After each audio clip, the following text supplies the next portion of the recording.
When these explosions cast the shadow of an imposed war over the country,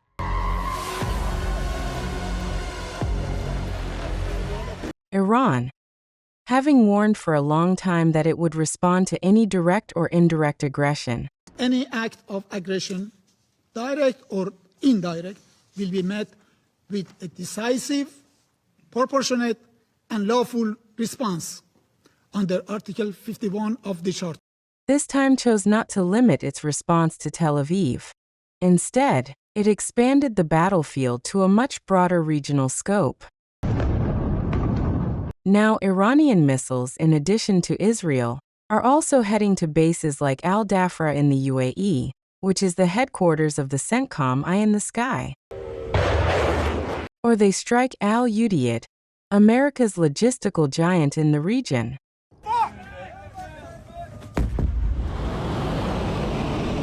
Successive waves of Iranian missiles and drones also target U.S. bases in Jordan, Iraq, Saudi Arabia, Kuwait, and Bahrain. We did not attack our neighboring countries. We targeted U.S. military bases and facilities that are unfortunately located on the territory of our neighboring states. We did not start this war. It was the United States that initiated hostilities against us, and we are merely exercising our right to self-defense. Iran's goal was to respond to a clear equation: if its land, economy, or security is harmed, then the enemy's economy and security across the entire region will be harmed. It's clear that Iran does not attack the Gulf countries without reason. These attacks are carried out against U.S. bases in those countries. Even the economic targets that have been attacked are not ordinary targets. They are interests owned by investors such as Trump, his family, and a number of American investors. Even the damaged hotels were U.S. bases or locations where American military personnel were present. Iran's response was in accordance with the original UN Charter: clear, transparent, and unambiguous. Under Article 51 of the UN Charter, every government has the right to self-defense against any attack. This is a principle that has been repeatedly emphasized in international legal practice, according to Article 2, and is therefore prohibited.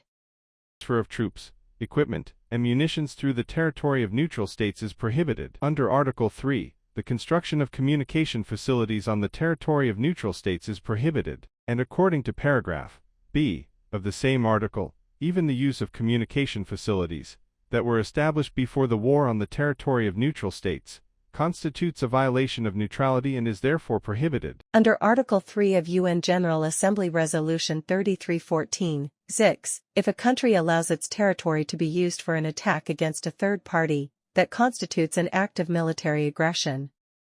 Simply put, a country hosting military bases must prevent any warmongering and attacks from those bases against other countries.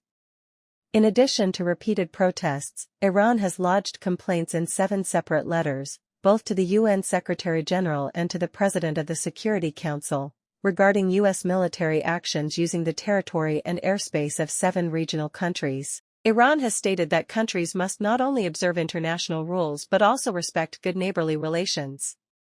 CENTCOM has publicly announced that short-range missiles are being launched from the region, but it is said that 3 American F-15 fighter jets were mistakenly shot down in Kuwait. No one is asking what they were doing in Kuwait. It is obvious that they were using Kuwaiti airspace to come toward Iran. Now, despite Iran's repeated follow-ups and complaints, neither good neighborly relations nor any of the provisions of international law have been respected. The result has been the halt of shipping in a strait through which 1/5 of the world's oil is exported. Iran carried out extensive political diplomacy by sending delegations to all these countries precisely to prevent this situation from happening. But what the Iranians came to understand is that behind their backs, every single one of these Arab countries, except for Oman, told America, if you want to attack Iran, finish the job, get rid of the regime, we will support regime change. So, if you are an Arab country, hosting a U.S. base on your soil, have no doubt that under international practice, you will be a legitimate target for attack. The decline of stock markets and energy production in a region that, until a few days ago, was the world's largest hub for oil and gas. Iran's message from the very beginning was clear: to counter any aggression with what they call an eye for an eye. رازیه رنجبر، خبرگزاری صدا و سیما.